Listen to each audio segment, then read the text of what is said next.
Well, greetings, Imagination Connoisseurs. Once again, it is I, your Duke of Dope Discourse, your Master of Fun and Wonder, your Viceroy of Verisimilitude, your Sommelier of Sci-Fi and Cinema, your Archbishop of Banterbury, your Chancellor of Cheerfulness, your Pharaoh of Physical Media.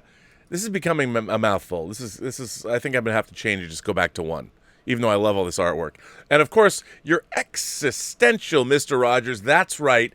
Me, Robert Meyer Burnett, and I'm coming at you with Robservations, episode number 519, I believe.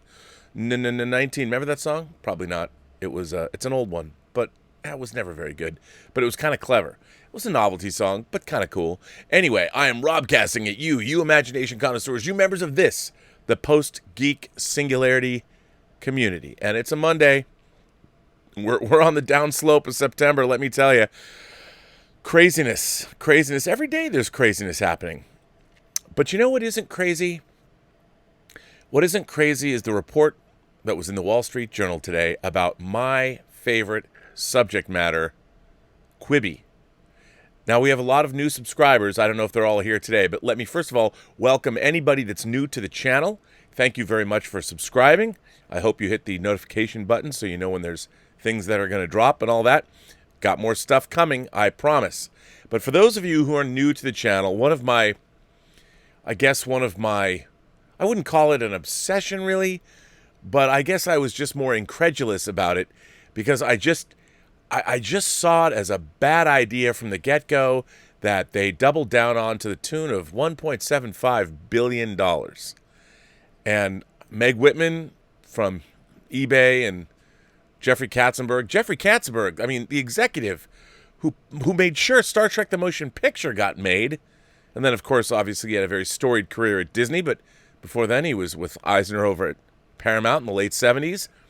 And I've been a fan of Jeffrey Katzenberg's because of that, but let me just tell you about Quibi. So for those of you who have not been keeping up with what Quibi is, Quibi was a new streaming service that was supposed to appeal to kids, young people who only want their material in bite-sized chunks. That's what a Quibi meant. Now, they were so amazing that they got technology so you could watch something like this or like this. This or like this. You could, and that apparently was someone else's proprietary technology that they're now in a lawsuit with. First of all, people, I understand TikTok is like this. I get that. I understand. But really, the world should be seen this way. It's much more cinematic. Oh, what are people saying? Much more cinematic. So when you're looking at the world, you don't want to look at the world this way. You want to look at the world this way. Broadens your horizons. It's true. But not for Quibi. They wanted to make sure that you could watch it either way. Quibi also was laboring under the false assumption that people want to, while they're on the go, consume their programming in bite-sized chunks. I don't know who told them that, but that was like common thinking in it was 2010, but you might as well be in 1910 when it comes to technology. So I've been relentlessly making fun of Quibi. Now, they were hugely well-funded. Jeffrey Katzenberg had ties to Hollywood. They had very deep pockets. They could make whatever the hell they wanted. And they made deals with talent that if you created a show, once it aired once on Quibi, the rights reverted back to you. Now, I don't know what brain trust came up with this business model, but as anyone who, I guess, worked at a studio should know, your library is what brings you value, not your platform. The platform itself, Quibi, who cares? First of all, the whole idea about what they want, that we want to consume programming. Would you want to, if given a choice, let me ask you a question. I'll poll the audience. You don't even have to answer this because I have no way of hearing your answer and you have no way of telling me your answer, but think about it. So let's say you live in a commuter city, like in New York, and you take public transportation and you do a lot of walking. Are you going to be watching your favorite shows in less than 10-minute chunks here and there? Like, whatever your favorite show is. Is that what you're going to do? No. Yes, it's true. People consume media. Little YouTube videos, you're reading articles, things like this. But you're not going to concentrate on your favorite programming, especially programming that they've put some money into with Hollywood stars attached, while you're on the go. That's not the kind of programming that you want to consume on the go. Now, that's not to say, I understand people watch movies to pass the time. I get it. They watch their favorite shows. They do watch YouTube videos. I understand. But when you're on the go, you're watching something that you can also be like this the whole time. You know, you're not concentrating. It's not like you're getting really into a narrative. And if you are getting into a narrative, you don't want it to end after 6 or 7 or 8 minutes and then start another episode. That might have been true years ago. So I thought Quibi it's so deeply flawed in so many ways. But the thing that really bothered me about Quibi is, you know what Quibi is? Quibi always seemed to me to be made by people that were not working from their gut. It wasn't like their idea. Millennials like this, or Generation Z likes this, and I gotta tell you, nobody in Hollywood makes money following trends, because someone got there first. Hollywood, the big successes in Hollywood happen when you create trends. And in order to create trends, that means you got to go with your gut. You know, Universal didn't want to make Star Wars. Alan Ladd over at Fox was like, I liked American Graffiti. I might not understand this, but he went with his gut. He's like, I'm going to hire this Lucas fellow. We'll see how it turns out. And he did. And they made Star Wars. I have a couple favorite stories about that. Peter Jackson. Miramax was going to make 2 Lord of the Rings movies. And then they decided not to. They were out $50 million. So Peter Jackson had to figure out, how can I move forward with the Lord of the Rings movies and also get somebody to pay Miramax off to make these 2 films. Now, Weta Workshop was already on the case. They're building things, fabricating things. They were moving forward, thinking Miramax was going to make 2 Lord of the Rings movies. Then it all went pear-shaped. But Miramax said, okay, if you can find a buyer, you know, as long as they were remunerated, it's cool. So Peter Jackson went to all of the studios, both in New York, here in California, and no dice, no takers. No takers. But his last meeting was with Bob Shea at New Line. This is the one interview we did not get when we were doing the extended edition documentaries on Lord of the Rings, which, by the way, if you've never seen it, I highly recommend them.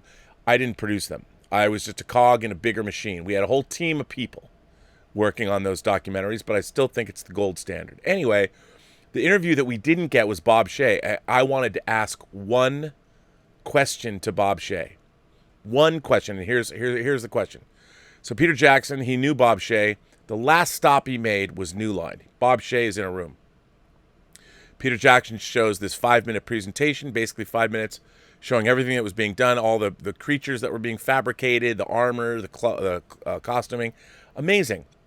Shows it to Bob Shea. Now, Peter Jackson's desperate. If Bob Shea doesn't bite, he's going home to New Zealand with his tail tucked between his legs, and he's got to pull the plug. All the Kiwis are going to be out of work. Lights come up. What does Bob Shea say? Aren't there 3 Lord of the Rings movies? Rest is history. The man bets his entire company and his future and his place in Hollywood history on making the Lord of the Rings movies. They're making 3 at once.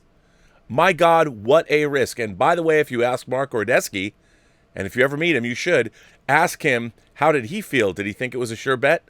Sure thing? Were they going to win? Were they winning all the way to the box office?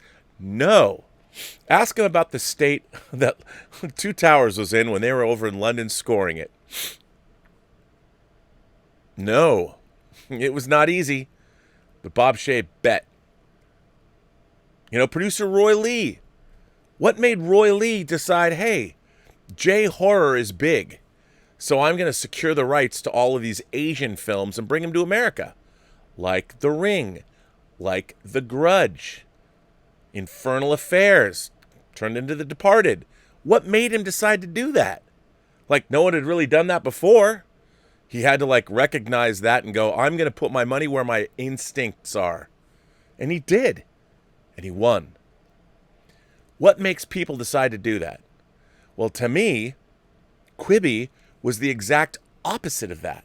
Quibi was workshopped, and somebody had the idea, and it wasn't based on anyone's gut instinct. It was like, well, look at over there.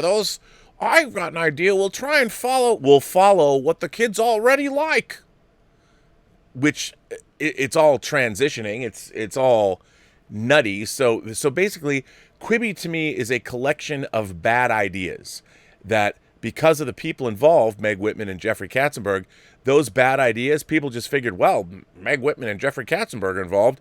I'm going to throw $1.75 billion in their direction. Even their programming was derivative. There was nothing, they didn't come up with anything that defined Quibi. Now, they did win 2 Emmys last night, so good for Quibi. With the talent involved, it's not surprising. But the fact that, hey, your talent actually owns, was Quibi, do they have anything to show for their money? They don't own any of the stuff they've made. A studio's library is where its value is. I mean, sure, Paramount has a lot, Warner Brothers has a lot, and there's something to be said for their real estate. Sure. But really, what makes a studio lucrative? I mean, why did Disney want to buy Fox? The library. They know for their future they're going to be streaming all those movies and TV shows. Oh, yeah, that's what they bought. They spent a lot of money to do it, too. And it will pay off. The long tail will pay off. By the way, if you haven't read the book The Long Tail, you should. It's very interesting. Written by one of the editors of Wired magazine. Almost like 10 years ago, but still worth reading. So Quibi has fascinated me because, unlike what Bob Shea did when he's like, yeah, man, I'm going to make Lord of the Rings. Unlike what Roy Lee did, who said, you know what, I'm going to buy the rights to this J-horror and bring it to America. And other Asian films like, oh, wait, The Departed, that was Infernal Affairs, that, hey, won Best Picture, and Martin Scorsese directed it. I mean, these are the kind of moves you want from people. You want from people that have gutsy instincts, and they go and they implement them. That's what you want from Hollywood. But no, I understand there's so much money involved. Doesn't always happen. But anyway, I guess the fascination I had with Quibi, and I usually am really positive about things. I want things to succeed. The more venues where people are making cool shit, the better off we are. I want to live in a world full of cool shit, as you all know. And new subscribers, you might not know that, but I do. I've been saying on Collider Heroes, and I've been saying on the John Campea show for 2 years, and I've been saying on this show for 2.5 years, and this show for 2 years. I'm like, hey, we live in a world full of cool stuff. If you are a Imagination Connoisseur, there's never been a better time. I mean, we're getting a Foundation show. We got Raised by Wolves on. We got The Boys on. We got, I mean, if you like Schitt's Creek, hey, good for the people from Schitt's Creek. Congratulations. There's so much cool stuff. We got Dune about to roll out. We got a new Bond movie. We got Tenet. We got Wonder Woman. We got WandaVision. Who would have thought? Look at that trailer. WandaVision? Kevin Feige, that man knows what's up. Goes with his gut. Look where we're at. WandaVision? Bravo, sir. Bravo. Anyway, so, article in the Wall Street Journal today. And look, I hate to say I told you so. I'm not that guy. I'm the guy that if I'd rather not say I told you so and jump in the fray and let's help you guys out. We'll help you get what you need. You can't help Quibi. Quibi is a bunch of a collective of bad ideas that were outmoded before they were funded, and I just don't know how that happened. But anyway, Wall Street Journal reports that Quibi might be put up for sale. They're exploring their options. Oh, and lest we forget, Jeffrey Katzenberg said that the COVID-19 pandemic destroyed Quibi. They did not finish out of the gate. A streaming service that's giving you programming during a pandemic when all you can do is sit at home and watch what? Programming. That somehow you needed to be wandering out on the streets to really avail yourself of Chrissy Teigen's show. I mean, come on, man. Come on. Anyway, let's check out this article. And I got to say, I did read this article with a little bit of glee, and I knew what the show today was going to be about. Jeffrey Katzenberg's short-form video platform Quibi is exploring strategic options, including a possible sale, as it struggles to break through in a competitive streaming landscape, the Wall Street Journal reported Monday. Strategic options, including a possible sale. What are you going to sell? If your programming isn't yours and it reverts back to the creators, if someone wants to buy Quibi, what are they buying? They're buying like this and this, which you're getting sued for. I don't know. You know, if I had $1.75 billion, you know what I would make?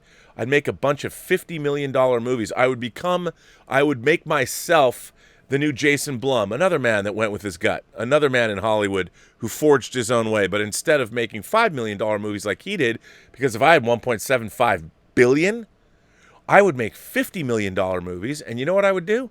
I would go recruit all of my favorite talent. I'd say, yo, what do you want to make? David Fincher, you want to make Mank? That your dad wrote, Herman Mankiewicz's script, that's about his life? Fine, we'll make it. You got $50 million. And you know what I would have done with $1.75 million? Hell, actually, I would have kept $250 million for personnel and staff and overhead, and I would have made, you know, what is that? I would have made 30 movies for $50 million bucks. I would have made an output deal with the studio, and I'd say, because I know what I want to make, I know what scripts are good, I know these things, I know which books I'd go after, and I would make 30 awesome $50 million movies. I'd have an output deal with the studio, guaranteed theatrical. Maybe I wouldn't make 30, maybe I'd make 20, and I'd split marketing costs. I don't know. However, to make it work, but Quibi didn't. Quibi doesn't own their shit. What are you buying if you're going to buy Quibi? Well, what did you like to buy? Well, we have this platform. Anyway. So, Quibi is exploring strategic options, including a possible sale. Quibi launched April 6th. I mean, it's September. April, May to June, June to July, July to August, August to September. In 5 months, Quibi launched, and now they're looking for a potential sale. 5 months.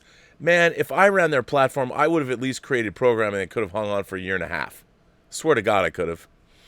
Quibi launched April 6th as COVID-19 was sweeping across the U.S. and much of the world. It was aiming to bring high-end Netflix-like programming to mobile phones as people were stuck in shelter-at-home mode.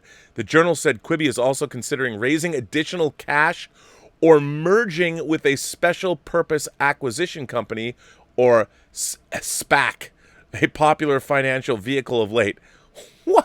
What financial vehicle is going to be like, oh, I got an idea. We're going to team up with Quibi. What? To do what? To turn it into something that isn't Quibi?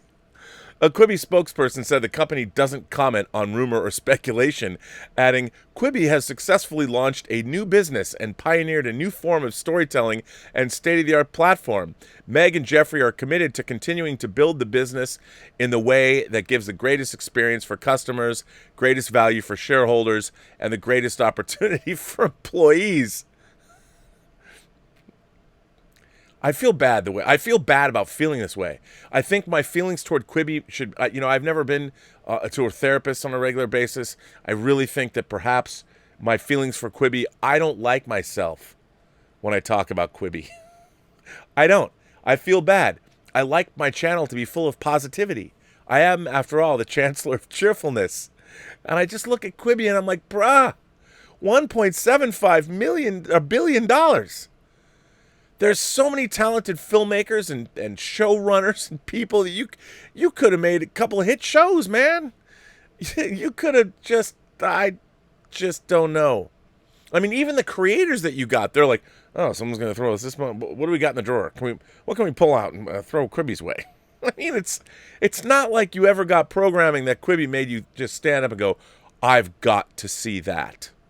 You know, Vince Gilligan and what he did with Better Call Saul, you know what, that kind of passion, we're going to have that at Quibi. No, everybody, it's like people, I felt like Quibi was the place that would call up and go, hey, man, like, hey, Vince, you got anything? And Vince is like, Shit. What do I got in the drawer that I wrote 20 years ago that we can turn into something? If they're going to pay for it. Come on. I mean, do any of you have favorite marquee Quibi shows? Do you know anybody that do? Do you even know anybody that has Quibi? I was offered Quibi for free. I didn't even want it on my phone. Now I know that there's a lot of people that were involved that tried to make stuff, well. But Meg and Jeffrey are committed to continuing to build the business in a way that gives the greatest experience for customers, greatest value for shareholders, and greatest opportunities for employees. Well, how about then shutting Quibi down and starting something new and making good programming for, Jeff, for Disney Plus? Well, Disney, can you still sell to Disney? What about Netflix? What about Apple, bruh? But Quibi did Free Ray Sean stars Lawrence Fishburne and Jasmine Cephas-Jones won. That's cool. I like that. Quibi launched with a reported $1.75 billion in investment from a host of blue-chip backers for shows in a variety of genres that are all under 10 minutes long, thus the name, which is short for Quick Bites. It debuted for $4.99 with ads and $7.99 without. It won 2 Emmy Awards this past week for police drama Free Ray Sean and earned a mention by host Jimmy Kimmel in his opening monologue by the ABC telecast. I love this. I love how they set this up. Listen to what Deadline does here. And earned a mention by host Jimmy Kimmel in his opening monologue on his ABC telecast. Like, that sounds like a good thing, right? And then they quote Jimmy Kimmel. Congrats are in order for a young Emmy upstart named Quibi that has 10 nominations, including Outstanding Short-Form Drama Series and The Dumbest Thing to Ever Cost $1 billion. Kimmel cracked. Founder Katzenberg and CEO Meg Whitman have blamed COVID-19 for the company's underwhelming start. Blamed COVID-19. You know what? Honestly, I'm sure they think that this virus did not start in China. I think they thought some other streaming service in the streaming wars created COVID-19 specifically to destroy Quibi. Founder Katzenberg and CEO Meg Whitman have blamed COVID-19 for the company's underwhelming start. Through its first 2 months, it attracted 4.5 million app downloads and 1.6 million subscribers. Yeah, but that was because you got free shit when you signed up for phones and stuff. Critics, however, pointed out that TikTok and Snapchat managed to grow significantly through the middle months of 2020 despite the pandemic. Yes, because people are interested in TikTok and they're interested in Snapchat. You know what they're not interested in? Quibi. They're not. In an appearance in June at Series Fest, a Denver festival held online this year, Katzenberg described COVID-19 as a brick wall the company hit. He argued that the slow provided almost a beta period, giving the startup a chance to regroup. Why would this startup need a chance to regroup? Why are you calling yourself a startup? How long have you been in the entertainment business? 40 fucking years, brah. 40 fucking years you've been in the business. You're not a startup. Quibi's not a startup. It's not. I understand it's a new company. You're starting it up. Like the Rolling Stones might have sang, "Start me up." I understand. I get it. But you're not a startup. You're a 4-decade veteran, 4+ decade veteran of the entertainment business. You've been everywhere. You've done everything. At this point in your life, you start up Quibi, and it is a spectacular flame out, bro. What have you learned in the 40 years of the entertainment business? Well, I'll tell you what you didn't learn. You didn't learn that Quibi was a bad idea. That's what you didn't learn. Other headwinds have included a legal battle with Echo, which has claimed Quibi stole its technology to power its turnstile interface. By the way, another stupid idea. You know what? If you're making A-list programming, you don't want to watch it like this. You want to watch it like this. Broaden your horizons, bro. I mean, come on. Advertising for Quibi has ticked up in recent months, returning the Quibi brand to the public eye in the most significant way since its splashy launch in early 2020. Its splashy launch 5 months ago. It had ads on the Super Bowl and Academy Awards telecasts on the heels of major push at CES in Vegas. On Sunday night's Emmy broadcast, an ad ran for the Quibi show The Most Dangerous Game. Well, The Most Dangerous Game, it's interesting, since you're talking about that, you're running an ad for The Most Dangerous Game when on this very show, I reported that The Most Dangerous Game, which is your show with one of the Hemsworth brothers and Christoph Waltz, that's the show that already aired for one season, and you don't own it anymore. And the creator of that show was looking to shop it elsewhere. And you're putting money into advertising a show that ain't yours, that's going bye-bye. Even I know that. And I'm just a YouTuber. A YouTuber, however, that passed 30,000 subscriptions last night. So I want to thank everybody. And that's pretty exciting. And I think to celebrate my 30,000 subscribers, to have this article in Deadline about Quibi was so much fun. So I want to thank you for that. And you know what? The only thing I feel bad about, really, about Quibi is that I don't think it's going to be... it's like Nixon. I'm not going to have Tricky Dick to kick around anymore. No, I'm going to miss Quibi when it goes away. I mean, maybe it'll morph into something else. Maybe it'll team up with someone else. I don't know. Honestly, I feel bad. I do. I feel bad. I feel bad that I make fun of Quibi so much. But what's not to not make fun of? It's Quibi. Anyway, I'll stop. I made my point. I did some research, by the way. My show yesterday about the Odyssey of Khan. I was told that the Odyssey of Khan is something that was casting. There were sides out, and they were looking for British, Pakistani, and Indian actors. Now, here's the thing. I checked with, let's just say, let's call them the very highest authorities. These aren't people that are necessarily on the inside. They're the people that would be making the show from the very highest levels. Without mentioning names, and I'm not trying to be coy or say that, I'm just saying I just checked with some people that would know. They don't know anything about it. They don't know anything about it. So maybe the Odyssey of Khan isn't a Star Trek project at all. Maybe there's something called the Odyssey of Khan that has nothing to do with Star Trek. It's not like Khan is a unique name to only, I mean, it is if you're a genre fan. So maybe the information I had about the show casting is true, but it might not have anything to do with Star Trek. I was told from the very highest levels that no, it does not. And I can assure you, take it to the bank. At least they could be shining me on, which is a very distinct possibility, because why wouldn't they want to? It's not like I'm a big fan of... I mean, I'm a huge fan of Nicholas Meyer's 3 scripts for the Khan, Noonien Singh, the Star Trek SETI Alpha 5 miniseries, which I really hope sees the light of day, because it should, because it's great. It's not only... It's just a great science fiction story, and it's canonically Star Trek, and that's pretty cool. So I really like that. I'd love to see... Look, I want Star Trek... Make Star Trek great again. I do. I want, you know, I'll tune in to Discovery Season 3. I'll watch it. And I'm either going to, I'm already feeling pain from what I've seen, but other than that, hey. So I did check into that. I was hoping to have confirmation before I went on the show yesterday, but I didn't. I got confirmation back today for the people. I floated out to some people, and people, let's just say, let's Raiders of the Lost Ark them top men. And I got an answer back. So there you go for that. Now, one thing, ladies and gentlemen, before I get into your letters and your comments, we are, in fact, as you know, we are running the poster contest for the Imagination Connoisseurs Film Festival. This is Ronnie Koff's poster, and I'm getting more and more posters. And I will say this is the kind of poster that I really like. It looks like a film festival poster. It's artistic. It's graphically designed, and you look at it. It's striking. You're like, what does that mean? I don't know. But this is so. For those of you who don't know, the Burnett Work is running the first annual Intergalactic Imagination Connoisseurs Film Festival. It is open to everybody, and mostly I'm hoping that it's open to all of you Imagination Connoisseurs, you members of this, the Post Geek Singularity. That's right. I want all of you to go make a movie. Entries open on October 1st. There will be cash prizes.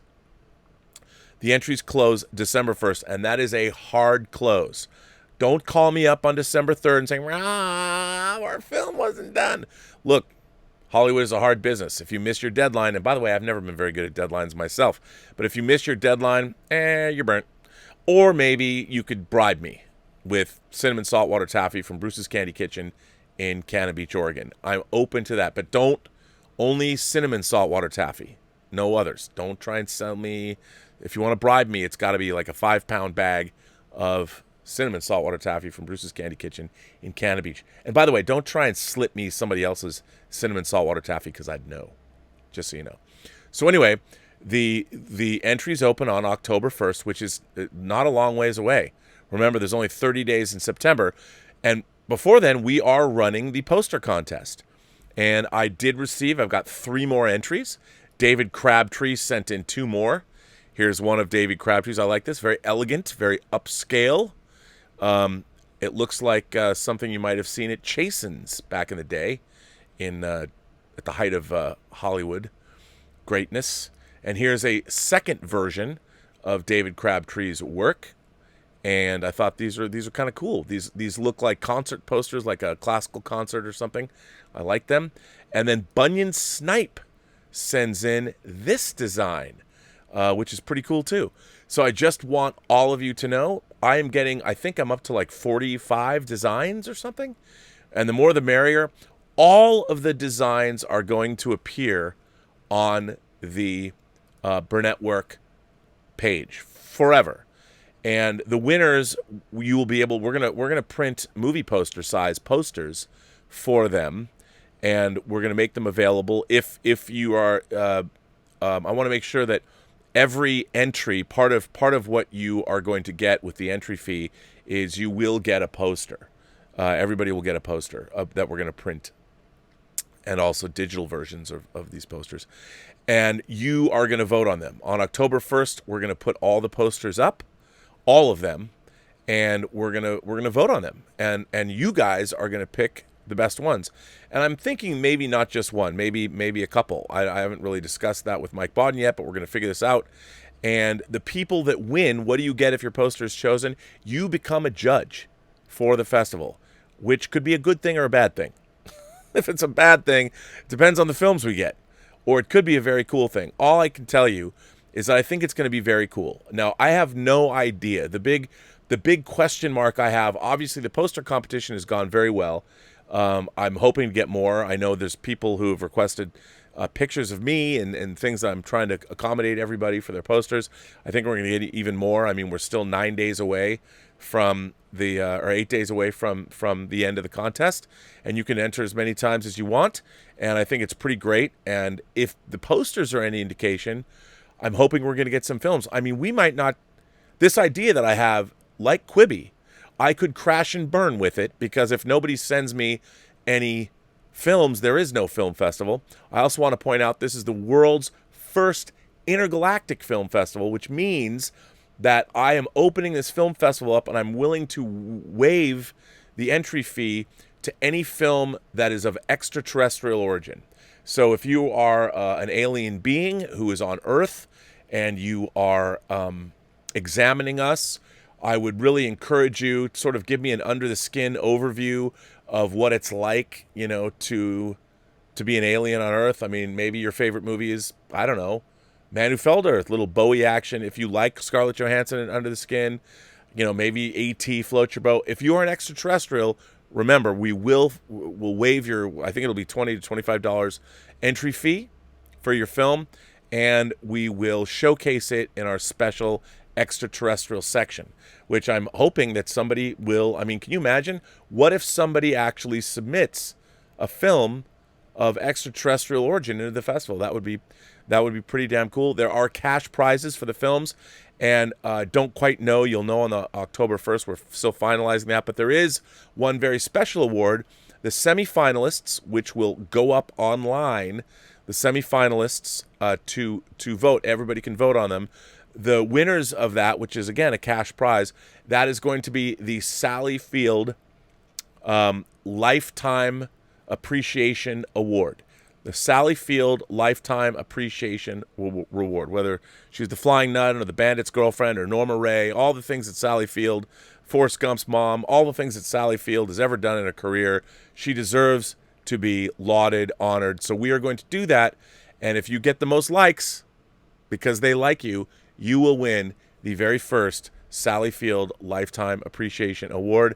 I am going to try and reach out to Sally Field and see if she'll be interested in presenting this award that is named after her. And that's for the people that get the most likes. So that's when if you submit a movie, that's when you get your friends on board and you have everybody vote 1,000,000 times. And if you stuff the ballot box, who am I to say that it's stuffed? Because I won't know. But proof is in the pudding. It'll be really interesting to see. And we'll have to cut it off at a certain particular time. And that'll be kind of fun.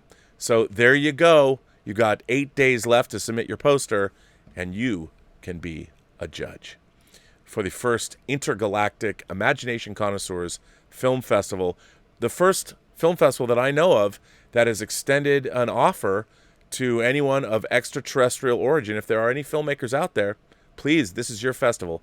We're very happy to have you, and I'm pretty excited about that. So,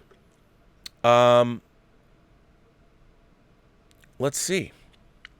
This one comes from, hang on. That's for someone else. This one comes, let's see, Anand Gonsalves. Interesting. Anand, Anand, last name Gonsalves. Gonsalves? I like that. Anand is a cool name. Dear Rob, I'm from Toronto, and I have an interesting counterpoint to Robert Hoyland's letter from Robservations 512.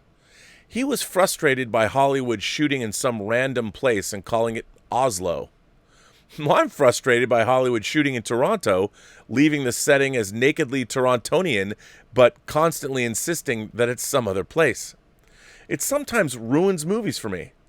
I can't really suspend my disbelief when I constantly see places I go to. Shazam 2019 is probably the worst offender. This is very funny.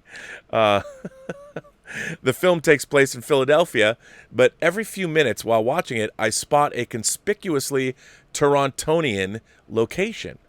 I get really into the story, and then my brain pops up and says, well, that's Bay Station, or that's Woodbine Mall. At one point, the film shows Bike Pirates, a local chain of do-it-yourself bike repair shops. I nearly raged, thinking, this film can't seriously expect me to believe that this is Philadelphia. It's not all bad, though. When I saw Toronto in The Expanse and Star Trek Discovery, it looked really cool. I think it's because Toronto didn't just stand in for another city.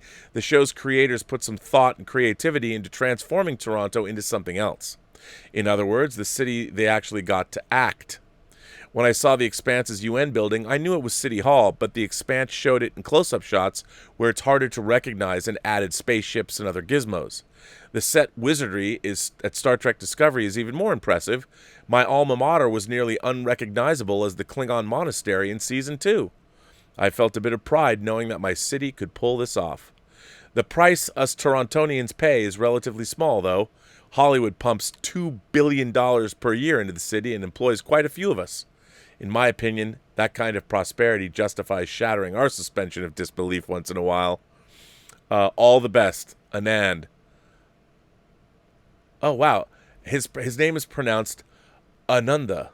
Ananda. What a cool name. I am Ananda. That's a cool, alien name. I love that name. Thanks for letting me speak it phonetically. Ananda. I'm sorry I butchered your name, but that's kind of par for the course, too. I don't know how charming it is, but hey, it happens. This one comes from Jason Webster. Dear Robert, a big hello to yourself and the magnificent members of the Post-Geek Singularity.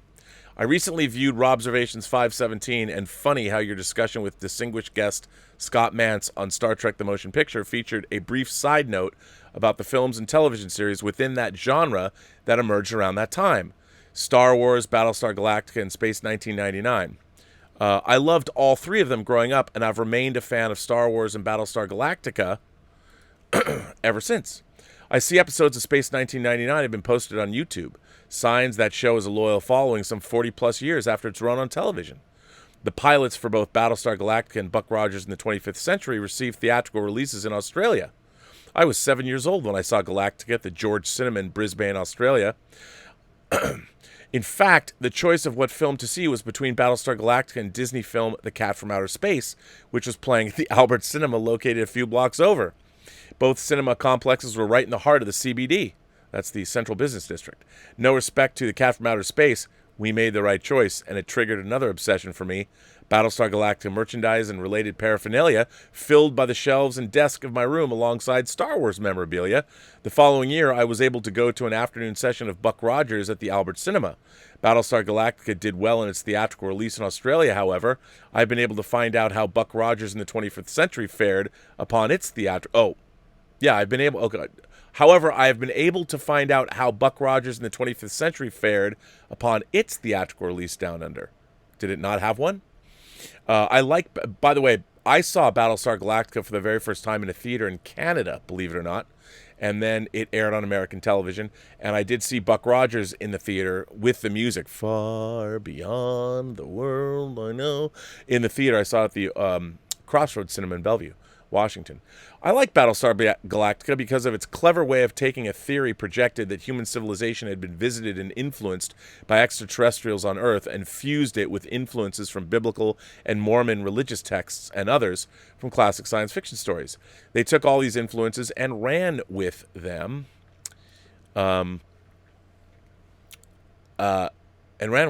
The 12 colonies of man scattered throughout the universe, and after surviving decimation by the Cylons, the surviving remnants of the colonies fleed across the stars to search for the forgotten 13th colony known as Earth. I also love the effects were supervised by John Dykstra, who was on Star Wars, and how the character of Starbuck was played so well by Dirk Benedict. Really, the entire cast did complement each other really well. Richard Hatch, Dirk Benedict, Lauren Green, Maren Jensen, Terry Carter, Ray Milland, and so on. Lauren Green as Commander Adama and Patrick McNee as the voice of the Cylon Imperious leader were inspired decisions. And then, of course, Count Ibley was played by Patrick McNee himself, making you wonder, why did the Cylon Imperious leader sound like Count Ibley? As for Star Trek the Motion Picture, I instantly fell in love with it, as it's close to the original series created by Gene Roddenberry in terms of intellectual and philosophical exploration, not only of science, space exploration, and first contact between humanity and extraterrestrial life, but of humanity itself. Also, it was great to see the original cast of the series reprise their roles on the big screen for the first time. William Shatner, Leonard Nimoy, DeForest Kelley, James Doohan, Nichelle Nichols, Walter Koenig, and George Takei. When you consider the problems they encountered during the making of the film, it was a Herculean effort to make it to the big screen, let alone earn $139 million from a budget of $44 million. Although I do agree the director's edition of 2001 is the best version of the film, with the re-edits, improved visual effects, and remastered score. I agree, these franchises, Star Wars, Star Trek, and Battlestar Galactica, are our modern mythologies. Their longevity is that they have struck a chord with audiences. For whatever reason, the stories, the characters, the cultural references, and their reflections of the times in which they were made. They foster engagement with audiences because they resonate with us. Enjoy the week and keep entertaining us all with amazing content on the one and only Robservations. In light of the subject matter of this subject, I would like to say to you, Robert, and all members of the Post Geek Singularity, live long and prosper, and may the Force be with you. I hope that didn't sound too cringeworthy or cheesy. Sincerely, Jason Webster. Absolutely not. It did not at all. So that's great. Let's see. I'm just responding to something here.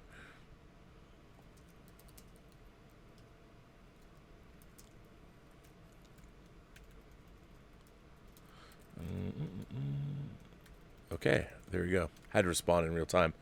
Well, Jason, I got to tell you something.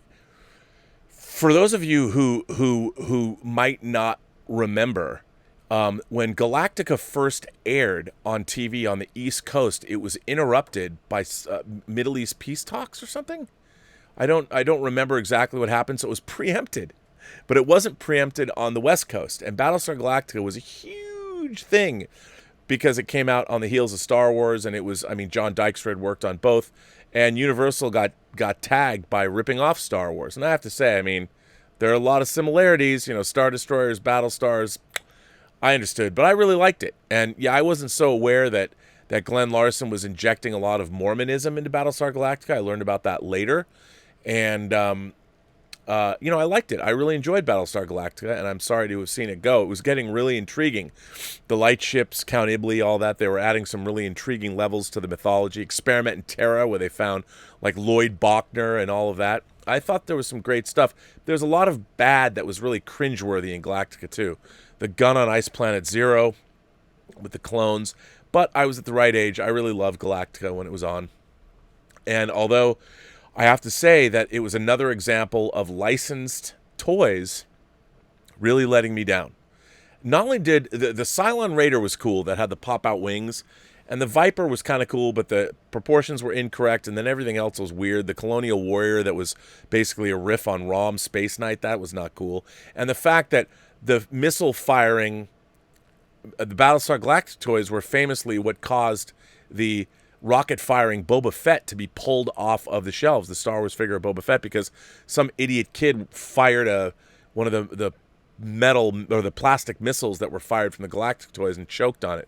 I don't know if he choked to death, but then there was that idiotic thing. I remember getting the recall notice. My mom's like, well, they'll send you Hot Wheels cars if you send all your Galactica toy missiles. I'm like, are you kidding me? Who do they think I am? Anyway, I really did enjoy Battlestar Galactica. It was fun. I mean, it wasn't great, but it was fun. There was a lot of things that were intriguing. But yeah, I'm glad you liked it. I'm glad you liked me geeking out with Scott Mantz, because wasn't that fun? I don't think I've geeked out that hard in a long time. I mean, getting together with Scott Mantz. Can you imagine if we were drunk? I mean, I don't even think we would be talking so fast, neither one of us. We would have been like the Scalosians in the third season original series episode, Wink of an Eye. We would start talking so fast that you just hear this, like a little buzzing noise, but you wouldn't even hear our voices anymore. That's how fast we would talk. Omar94 is here. Omar94 says, hey, Rob, this letter is in response to Richard and Claudius not being the biggest horror movie fans. I will admit, I'm not the biggest fan of the genre either.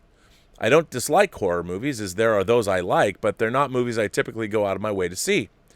I like a number of Hollywood classic horror movies, like Whatever Happened to Baby Jane, and two of Alfred Hitchcock's movies, Psycho and the Birds. There are also movies that I like that were considered horror in those days, but they're really just creature features or monster movies, like the original King Kong from 1933 and 1953's Beast from 20,000 Fathoms. There are horror films I liked after the classic era as well, like The Exorcist, the original Alien, John Landis's An American Werewolf from London.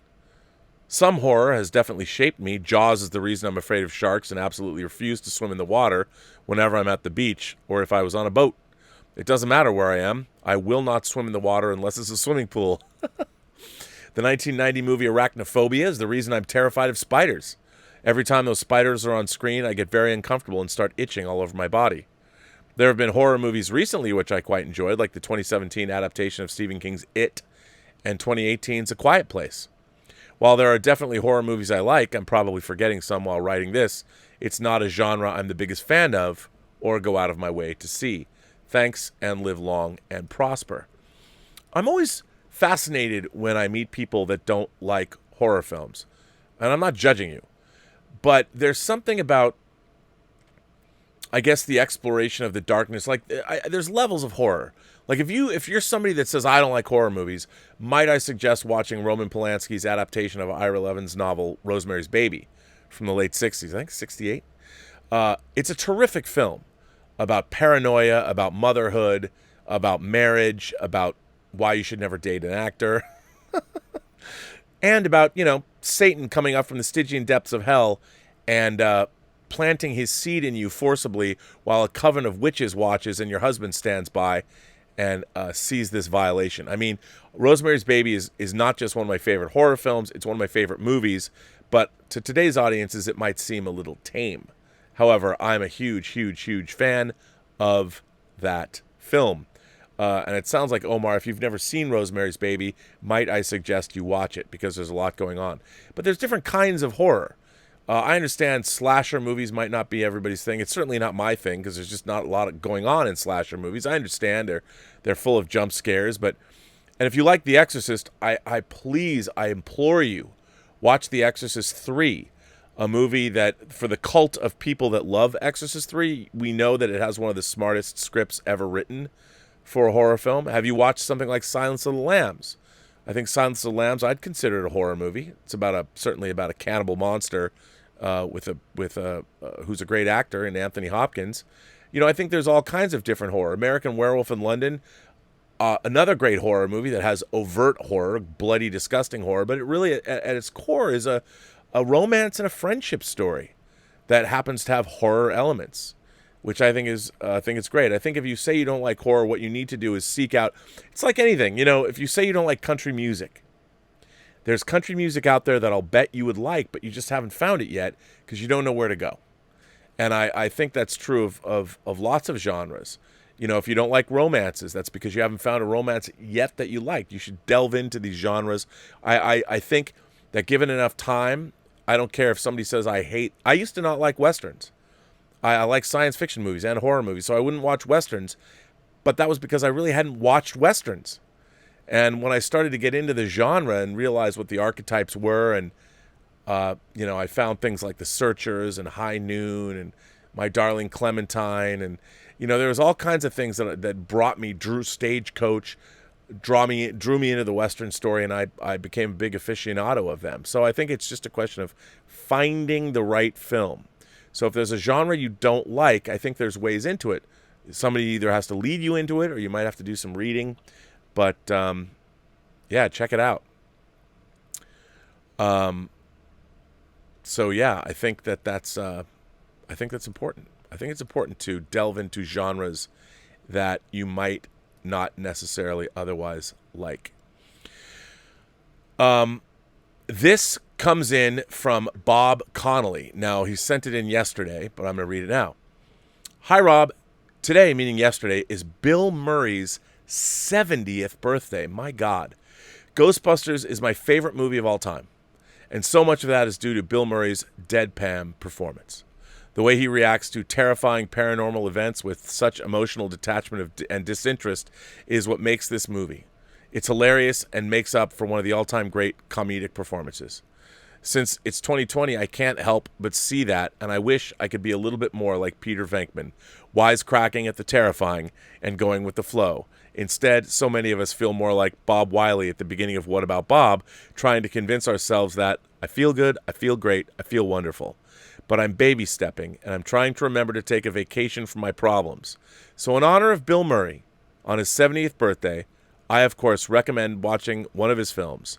Ghostbusters, Rushmore, What About Bob, Lost in Translation, and his small role in Ed Wood being my favorites.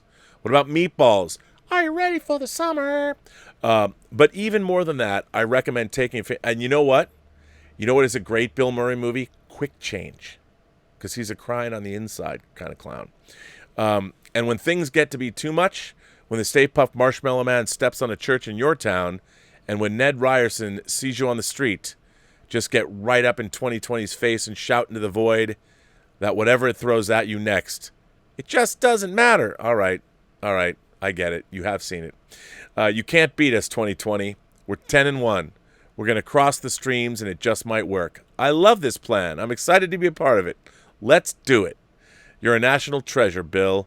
I can't thank you enough for cheering me up on some of my darkest days. Happy birthday, sir. Bob Connolly. What a great letter, Bob. What about Bob? Well, I'll tell you what about Bob. You're a great man for honoring another great man, so I like that. So thank you very much. Thank you very much. Mike F. is up next. Hello, Rob, and to the post-geek singularity. I'm going to discuss my thoughts about the recent Emmy Awards. I've been a fan of the Oscars and the Emmy Awards for almost 10 years now. I just love award shows in general and the glitz and the glamour and honoring the best films and TV shows, especially those that I love and are deserving for me. For the ceremony itself, I thought it was well produced given the circumstances. What they did is that they sent out 100 cameras to the houses of the nominees on different locations around the world to capture high-quality live images from them instead of relying on video chat software. Their ambitious idea is very prone to a lot of technical difficulties, and it could have gone wrong, but they did it successfully. Even though the celebrities are not gathered in one place, I was still able to feel the glitz and the glamour. Jimmy Kimmel did a great job on hosting the ceremony. If ever by the Oscar times come, if by ever the Oscar time comes and they have to do it virtually, I think the Emmys would be a great example on how they should do it. As for the winners, let me go to the comedy categories first, where the final season of Schitt's Creek dominated in all categories, and this is the first time that a comedy or drama series won all 7 major categories. Although take note that the miniseries Angels in America was also able to sweep all categories in 2004. I don't watch Schitt's Creek, but I was happy to see Catherine O'Hara and Eugene Levy win. For me, they are some of the best comedy performers of all time. Moving on to the limited series TV movie categories, I'm a huge fan of HBO's Watchmen, and I know, Rob, that you're not a big fan of that. No, there's a lot of good stuff, but I was kind of half and half. And I thought the show was deeply racist toward smart Asian women. But I was happy to see it win Best Limited Series, lead actress for Regina King, supporting actor for Yahya Abdul-Mateen II, and writing for the episode This Extraordinary Being. Now, I got to say, I love me some Regina King. I love her. And she can do no wrong in my book, so I was very happy to see her win. And Yahya Abdul-Mateen is a great actor. So I have no problem with the show winning. And look, my objections to Watchmen do not... They're different. I mean, the show was unbelievably well produced. It was amazing. It was an amazing achievement. My problems with it come within the writing, but I do think it's extraordinary television either way. So while as a diehard Watchmen fan, it was a little difficult because I have objections to certain things that they did in the actual show itself, but it is a beautifully made show, and it deserves all the accolades it gets. I was also delighted that Mark Ruffalo won lead actor for I Know This Much Is True. That was a wonderful miniseries that I liked a lot, and Ruffalo played twins, with each having distinct personalities. He was brilliant on playing those two characters, definitely one of his career best. I'm also glad that Uzo Aduba won supporting actress for Miss America. She didn't appear a lot in the episodes, but she made a memorable mark on playing Shirley Chisholm. Meanwhile, Unorthodox, a show that I haven't seen yet, won directing.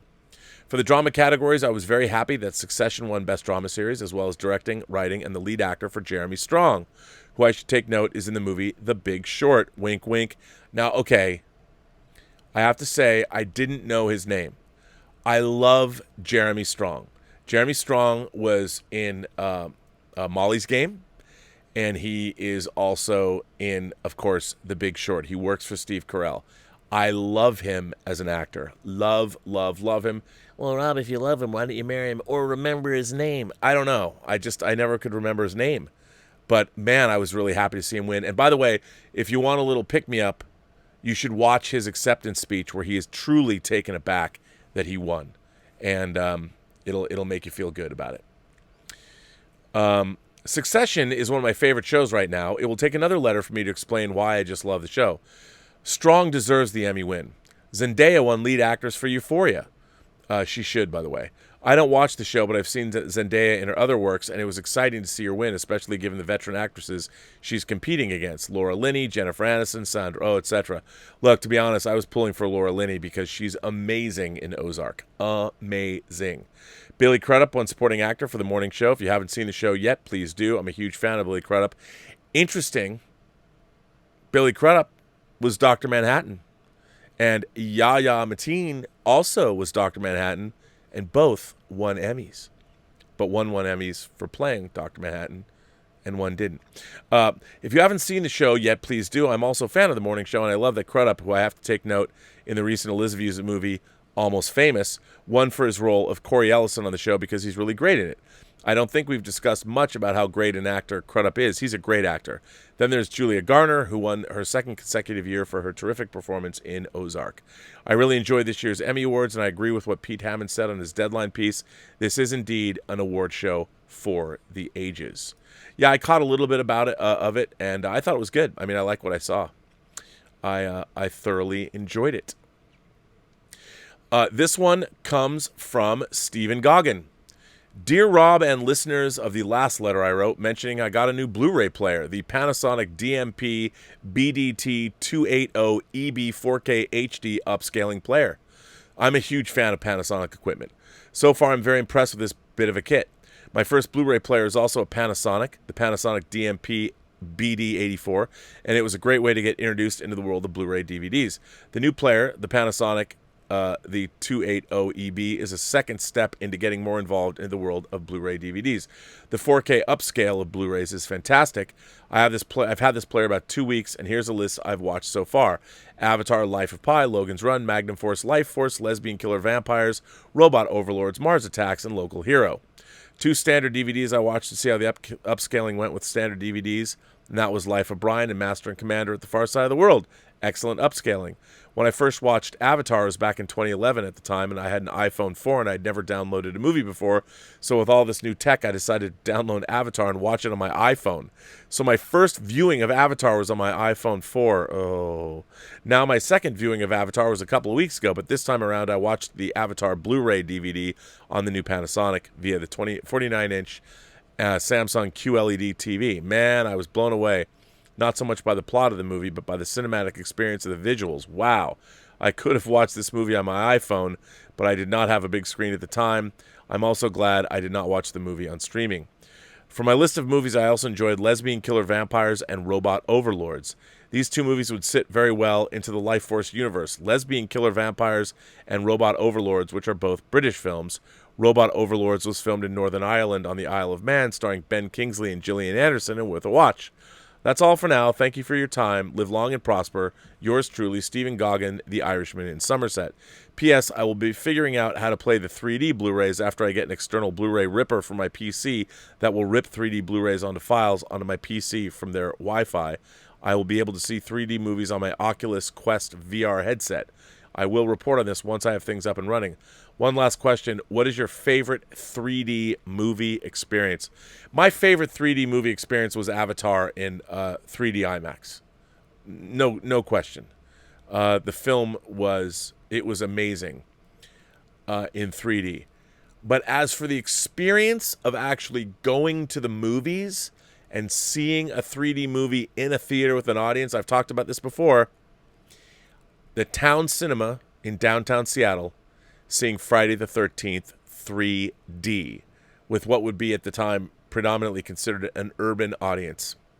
Let me just say, it was one of the greatest movie-going experiences of my life. And from then on, I never went and saw a Friday the 13th movie unless I was in that area of town. It was the greatest. It was one of the greatest movie-going experiences of my life, and it was in 3D. So there you go. Well, thank you for writing in. And again, I'm a big fan of Panasonic equipment. Ian Samuels is here. Ian says, Rob and fellow Robservationists, it's interesting to think that the story of Dune exists in the Marvel Universe. I have that. That's right. After the David Lynch Dune was released in 1984, Marvel Comics released a 3-part series based on the movie in 1985, drawn by Bill Sienkiewicz. So considering that fact, how about this idea? Well, the thing is, Marvel did release the Dune adaptation, but it's not in the Marvel Universe. But I'm gonna go with you with this. So considering this fact, how about this idea? The Guardians of the Galaxy have just been through a devastating battle. Their ship is damaged and unwittingly has jumped into the universe of Dune. The ship crashes on the desert planet of Arrakis. The only member uninjured is Groot, who pulls the injured Gamora, Drax, and Rocket Raccoon before finally pulling out the corpse of their leader, Star-Lord. The Guardians are met by the Fremen and their leader, Paul Muad'Dib. Meanwhile, the now rebuilt military powerhouse of Giedi Prime, the newly arisen House Harkonnen, want revenge and attack Arrakis. The Fremen, led by Paul Muad'Dib, with their new friends the Guardians, resist the forces of the House Harkonnen and take the fight back to their homeworld of Giedi Prime. Giedi Prime is beaten back into a barely post-industrial age state, no longer a threat. The Guardians repair their ship, and Paul Muad'Dib agrees to lead them in some adventures. Interesting idea. Muad'Dib leading the Guardians of the Galaxy. The first tale with the meetings of the Guardians and Muad'Dib can even be called The Guardians of Arrakis, and then have the following adventures being called Muad'Dib and the Guardians of the Galaxy. I don't know about that. You know, if you read the other Dune books, it doesn't go real well for Muad'Dib or the rest of the galaxy. Yeah, 61 billion people die. It's not good. I don't know what the Guardians would have to say about that. I don't know what the Fremen would say about the Guardians of the Galaxy. There's basically a jihad, a crusade. It doesn't go well for anybody. But interesting. I think that's kind of fun. So let's see what I've got now. I believe I have a letter from Jeffrey Mao. Let's see if I do. And I do. Here comes one from Jeffrey Mao about another YouTuber. Now, I don't. People ask me about other YouTubers, and I'll talk with them, but I don't usually like to comment on my fellow YouTubers or people that are in the YouTube space that do the same thing I do. But I will say this. One of my favorite YouTubers is The Critical Drinker. I love his analysis into films. Dear Rob and all the Post Geek Singularity, once again, it is I, the chairman, bringing to you what might be a new series for me, in which I provide musings and ramblings about how I might improve or fix certain franchises, films, or concepts in the Imagination Connoisseurs. The Imagination Connoisseurs. I like that. I've never heard that before. I love it. I was partially influenced by the Critical Drinkers series called The Drinker Fixes, where he rewrites a movie or character. I would not presume to possess the writing abilities that the drinker has, as he is a professionally published author, but perhaps we can call it the chairman gently suggests possible improvements or modifications. So a little background is in order before I dive into what it is that I want to improve upon. I think I was brushing my teeth or something a couple of days ago, and I was thinking about John Carter, which you were discussing on Elizaviews. It got me thinking about the films that got sequels and didn't get sequels, and why some who did get sequels should not have gotten them, and why some who did not should have. In other words, coming up with some rules or guidelines in my head about the sequel suitability for films. There are certain films like Die Hard or Predator, all classic films, that unfortunately probably really should have not gotten sequels. They're too high concept, and another film would just have been too repetitive. Like with The Hangover, you start to strain credulity by having the characters involved in the same situation over and over. In fact, in The Hangover Part 2, they literally say the same thing happens again. Or in the case of Predator, different characters are subjected to the same situation. Now, on the other hand, with characters like James Bond or Indiana Jones, the very nature of their characters invite, or in fact demand, additional movies because they're always going on new adventures or new assignments, and they can be all different and varied enough to not be boring or excessively repetitive. So with that in mind, I started to think of a way that I could link the Indiana Jones films together in a way to make them more cohesive, a more cohesive actual trilogy instead of a series of films like James Bond, where the next film is not a sequel per se, but merely the next episode in an ongoing series. Therefore, let's call this letter, The Chairman Makes an Interesting Modification to the Indiana Jones Series. Okay, I will. I'm going to call this letter, The Chairman Makes an Interesting Modification to the Indiana Jones Series. So the one thing that everyone who knows the Indiana Jones series knows is that Temple of Doom is somewhat unusual in that it takes place before Raiders of the Lost Ark. However, it's not a prequel per se. It's being set prior to Raiders doesn't really detract from it, and its a standalone nature is acceptable because we get the feeling that Indy regularly goes on these adventures, and he's probably had many in between the films that we don't know about. I used to read the Indiana Jones Marvel comic books as a kid, by the way. I just had my issue number 1 slabbed. But let's imagine a way to connect Temple of Doom to Raiders and to be the next film in the series, The Last Crusade.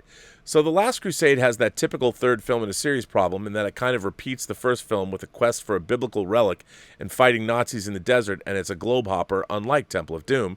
So my suggestion for changes will not change the basic story of the films. However, there will be a deeper connection between all three. We know that one of the main themes in the films is the growing power of the Nazi Third Reich and its interest in acquiring biblical relics because of Hitler's interest in the occult. The relationship between Nazism, Hitler, and the occult has been documented a lot and has served as the basis for many fictional works. So let's double down on that idea here. Let's take the character of Donovan and change him into a British nobleman, an Aleister Crowley type. He's an occult-obsessed rich guy who clearly sides with the Nazis and is secretly Hitler's occult advisor. He's the guy pulling the strings behind the scenes and organizing Hitler's projects to find these relics. Crowley believes that by gathering the most important artifacts in Christianity, he can use them to crush the spirits of the countries whom he suspects Germany will be fighting in the coming war. During Raiders, Indy hears mention of a mysterious benefactor who is never named from radio communications, talk from Belloc, etc. During the scenes where the Nazis talk to Marion, they mention him as well. However, he never appears, and Indy succeeds in stopping the Nazis from acquiring the Ark, just like in the real movie. Or has he? In an end credit scene, we see the guy who pushed the boxed up Ark closing up the depot and hands a piece of paper to a shadowy figure. We plant the seeds that there's a secret big bad string puller, but we do it in such a way but people almost forget about him. Also, yes, I know the end credits scene doesn't actually make sense, but it's a cool scene and lets the audience know that something is afoot. Next is Temple of Doom.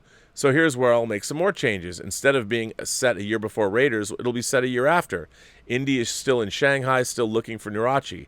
However, he's doing so now at the behest of U.S. Army intelligence. This is to set up Indy working for the OSS during the war, as was mentioned in Kingdom of the Crystal Skull. The relationship started in Raiders and continued despite Indy's distaste of what happened to the Ark. He's trying to get Nurachi to help keep it out of the hands of the Japanese. The Japanese want Nurachi because they feel that it will solidify their claim to occupying China, especially to ensure that their puppet emperor in Manchurian, Puyi, stays in power. During subtitled conversations, we find out that a certain benefactor wants to be informed when Nurachi is in Japanese hands. Clearly, our Crowley is helping other Axis allies out. The other change that I will make is to have Marion at Indy's side. She is now a full-fledged partner of his. Therefore, we will not have Willie, sorry Kate. Short Round will be combined with the Chinese friend of Indy's who gets poisoned in the beginning of the real film. Instead, he'll be a Chinese nationalist agent sent to work with Indy. He'll still die, but later on in the film. The story unfolds more or less the same as the real film. They get diverted to India, and Indy has to recover the Sankara stones. So this film avoids the second film problem by basically setting Indy onto a side adventure. He wins by saving the stones, but kind of loses in that he's unable to thwart Crowley's plans. At this point, he still has no idea who Crowley is or even that he exists. Finally, we have The Last Crusade. The basic story plays out the same in that our mysterious benefactor, Crowley, emerges and enlists Indy to help him find the Grail.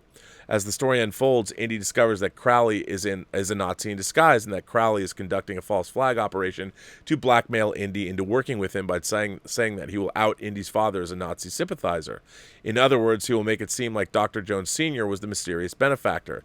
It won't be helped by the fact that the elder Jones did do a lot of research into the Ark and the Grail, and in the early 1930s may have expressed a bit too much admiration for Hitler, which he now regrets.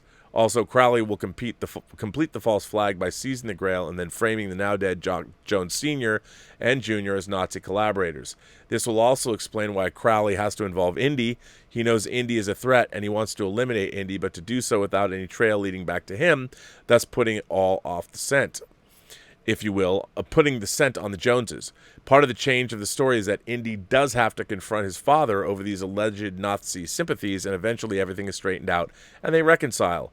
Or the other way around, we could do it, is that Crowley basically plays the Donovan role, recruiting Indy by saying that Henry was working on the Grail project for him. He disappears all of a sudden, and Crowley fears that he may have been seduced by Dr. Ilse Schneider, who was discovered to be secretly a Nazi agent. In this film, she isn't really. It's all part of the trap.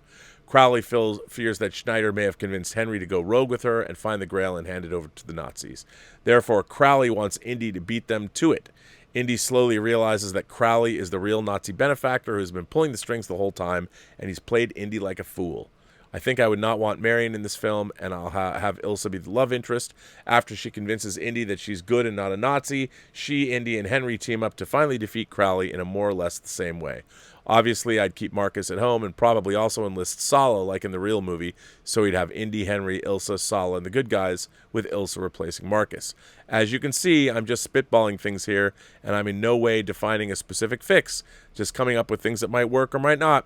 I'm sure other people might have even better ideas, but this is what I came up with.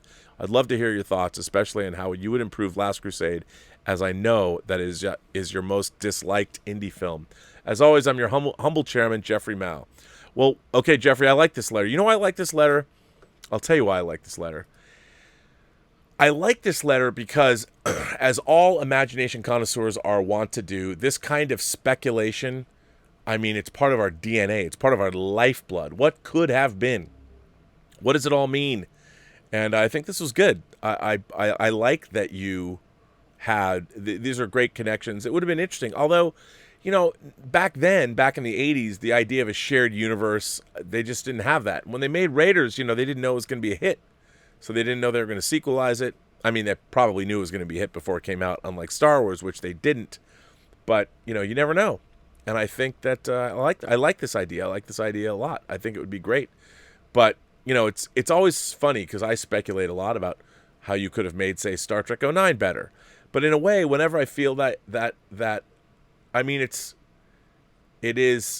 really like masturbation, because no matter how good the idea is, and you're coming up with this idea all by yourself, and at the end you're just left empty because it's never going to really happen. kind of like the fantasy you just had. But I think that I like the idea, and it's part of being an imagination connoisseur, speculating about what could have been, but was not. But a great letter, nonetheless. So thank you for that one, Jeff. And let's see what you guys have to say today. I don't know. What are you guys saying over there? Let's find out. Willow Yang says, no documentaries for your film festival. What do you have against documentaries, Rob? Laugh out loud. What are some of your favorite documentaries? I love documentaries. I've been a documentarian for 20 years. As you know, I've made documentaries about the making of movies, whether it was X-Men, whether it was Chronicles of Narnia, whether it was Lord of the Rings, whether it's Superman Returns, Usual Suspects, Shoot 'em Up, Star Trek The Next Generation. So I love documentaries. But you know what? I think that documentary filmmaking and narrative filmmaking is there's a huge different kind of skill set at work. And I have lots of friends who are documentarians, but I thought for this film festival, it literally is called the Imagination Connoisseur Film Festival. So I think one of the things that we're going to judge you on is how much imagination have you put into this. And by definition, a documentary, you need to stick with the facts, just the facts, ma'am. So, and I think that's important.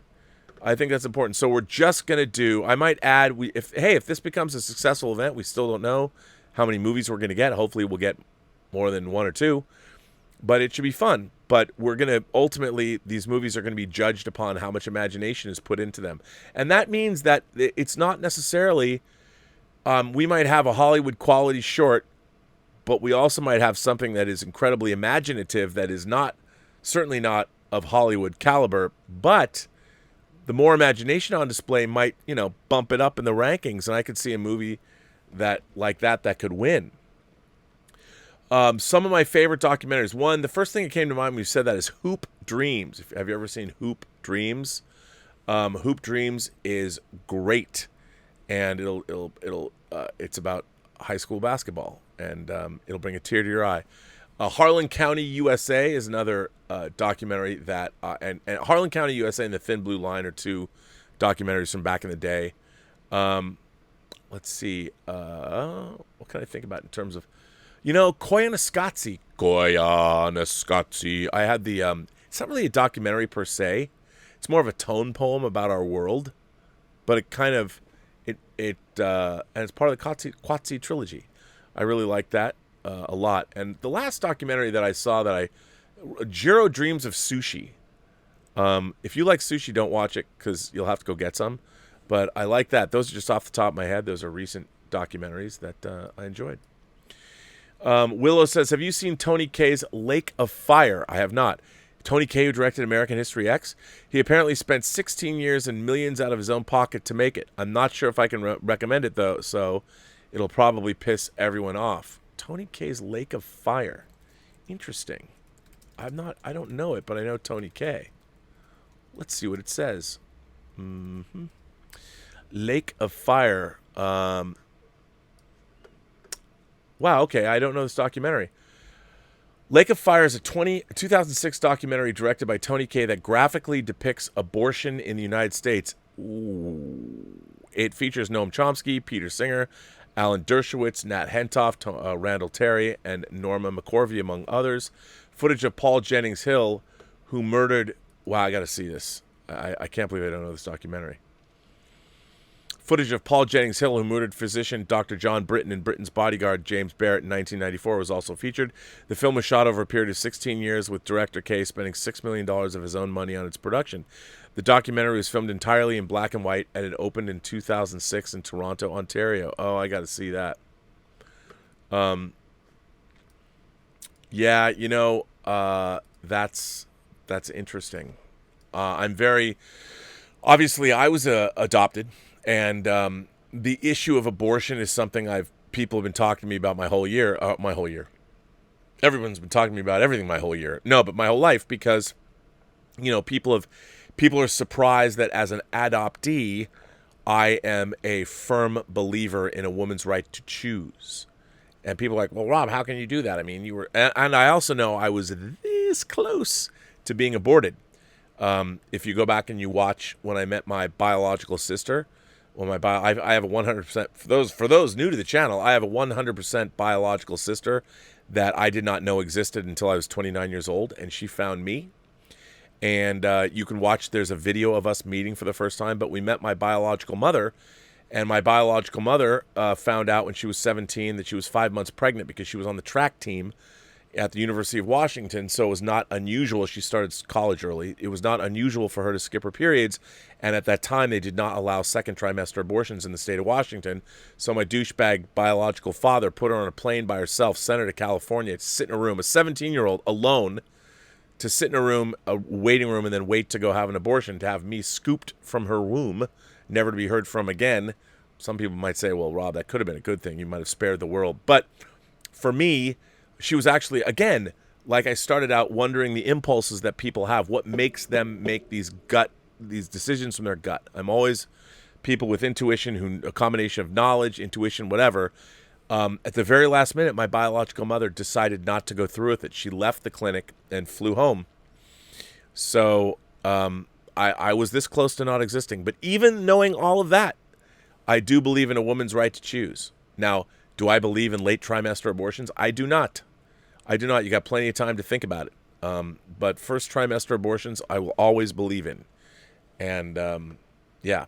But I do want to see Lake of Fire. That I don't know where to see it. I'll go look at it up right now.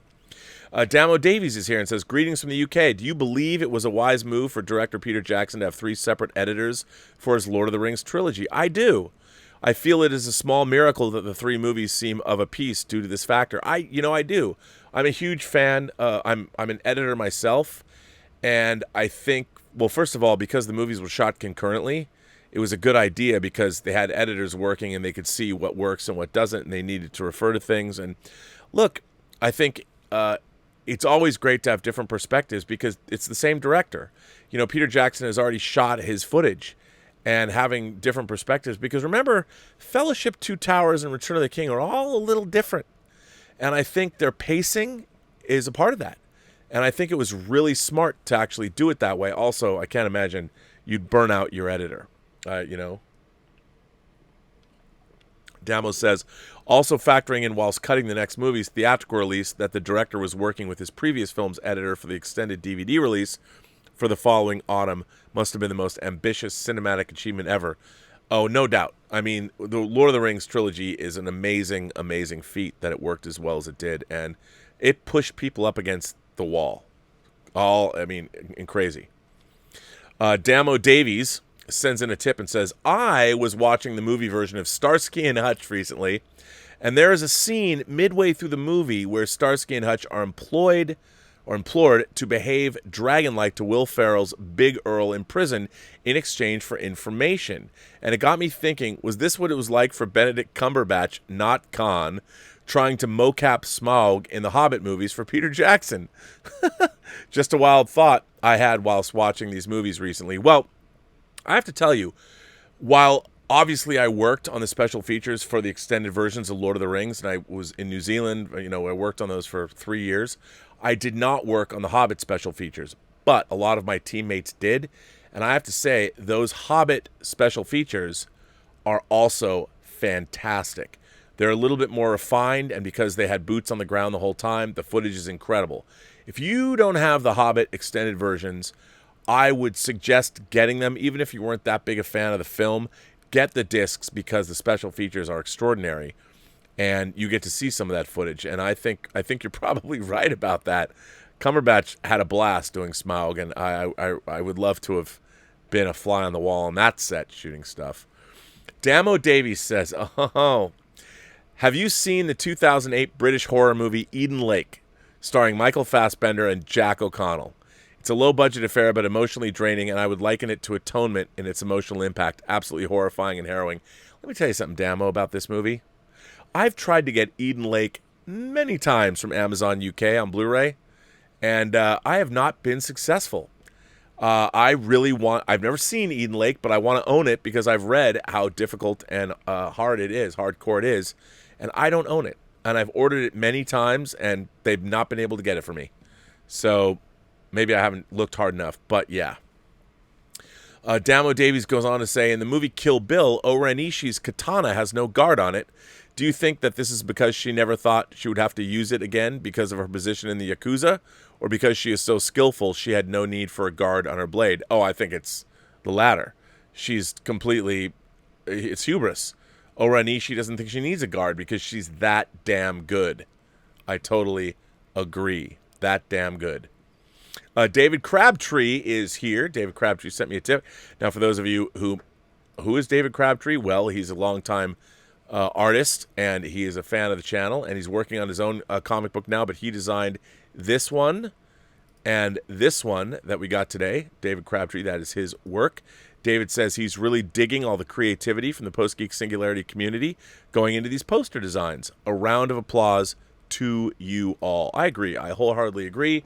Everybody, fantastic. Fantastic. Round of applause for everyone. And you know what? A round of applause for the people that are working on posters now. I've already been contacted by, I would say, 10 people are telling me that they're in various stages of making their own posters, which is pretty cool. I mean, it's really great. And, you know, if nothing else, part of the reason that I like doing this channel, as I've told everybody for a long time, is to create this community of imagination connoisseurs here in the Post-Geek Singularity. And that's what this is all about. And, you know, the Imagination Connoisseurs Film Festival was literally born as I was riffing on this channel, 2 weeks ago? And now we're doing it. Not only are we doing it, it's not even 2 weeks later. It's like 10 days later. Not only are we doing a film festival, I've got poster designs. I have been typing up the rules. I'm creating all this stuff. And we're going to do it. It's going to happen. And I'm that kind of a person. Like, I've always been like, why don't we just do this? Let's just think stuff up and do it. I've always been that way, and I've always felt like, why not lead your life that way? And so far, I've been very touched and also proud that, like, I didn't know if anybody was going to do a poster. I had no idea. I just said, let's have a poster contest. And, you know, I did the same thing when I was working on the Axanar project. I figured that why not have our fans and donors, why not throw it open to their creativity? And we got that. We got from people, Ron Gamble won the poster contest, but he did a really striking, very graphic design. And I had other people do the interiors, like they designed the disc itself, and then we had a flip over dust jacket, and it was a big success. That's kind of where I came up with the idea of running a poster contest. It was because of the Prelude to Axanar Blu-ray that I produced, and I thought that was a pretty fun, cool thing to do, and it seems to be really, really working out, which is great, and people really like it. So it's fantastic, and thank you for pointing that out, David. And by the way, thank you also for your contributions, which are awesome. S. Beam sends in a tip and says, are you caught up on Raised by Wolves? It's been a very interesting show. It's kept me intrigued since the first episode. I'm really into seeing how things play out for Campion. I've only watched the first episode. I really enjoy it, and it has found itself pretty on the list of the shows of 2020. Yeah, it's pretty great, and I love the first episode. I need to get into it and see the rest. Bob the Beastly Bard Koal, whose his Halloween display in his house is looking amazing. Another short rhyme about Quibi, whose income has come on. Another short rhyme about Quibi, whose income has slowed to a dribbly. As business plans go, this was a no-show. This platform does not make us Ghibli. That's pretty good, Bob. P.S. Watch Darktown Strutters. I will. I'm going to listen to that, and I'm going to listen to Torrin Atkinson's album. I swear. Stubble McShave says, rest in peace, Ron Cobb and Michael Lonsdale. Ron Cobb, one of the great production illustrators and designers for motion pictures. I mean, the DeLorean. He designed the Dark Star. I mean, he's worked on everything. Star Wars, Alien, one of the most incredible designers ever. He passed away. And so did Michael Lonsdale. Michael Lonsdale, who you might know as Hugo Drax in Moonraker. Take care of Mr. Bond. See that some harm comes to him. I love Michael Lonsdale. I really liked him in Ronin, the movie Ronin, the Robert De Niro movie Ronin that John Frankenheimer made. It's really good. So yes, we remember those two men. Eric Gant sends in a super chat and says, I pray we never get a series called Star Trek Quibi. Poor Rob would flip out. Yeah, I can only imagine. I don't even want to know what would happen if if Star Trek Quibi. We're kind of getting that though. Star Trek short takes with Star Trek Quibi, and to be honest, I did flip out when I watched those episodes. Yeah, I really wanted to gouge my eyeballs out with a spoon. Bunyan Snipe, who also sent us one of today's entries. Here's Bunyan Snipe's latest entry. Bunyan Snipe says, I really want to see a 10-part R-rated streaming series adaptation of Moonraker set in the 50s. Actually, that'd be pretty dope. Following Bond's search for the truth behind World War II hero Sir Hugo Drax and what he means to do with the giant silver rocket known only as Moonraker. You know what, Bunyan? That is a dope idea. I would really like to see that happen. And you know what? In this day and age, it might. You never know. You never know. Stubble McShave, I should point out to anybody who's new here, any new subscribers, Stubble McShave, who's a foundational member of this, the Post Geek Singularity community. Stubble is one of the biggest Wheel of Time fans. He's over there in Sweden, across the pond. And he's in Sweden, and he is chomping at the bit to see the Wheel of Time series that they're making. Stubble says, if there's anyone who's read Wheel of Time, check out Geeky Aries' YouTube videos. She has done a great detective job in the cast's social media and pieced together block 1 through 3 of the shoot. Each block is 9 weeks and covers 2 episodes each. They're filming block 4 now. Wow. Well, okay, now that is Geeky Aries, E-R-I-apostrophe-S. Geeky Aries videos. I guess it's just Geeky Aries. Well, check that out. Jason S. says, as long as the poster entry votes are postmarked by October 1st, will you still accept votes for the poster contest a week past the day of the vote? No. No.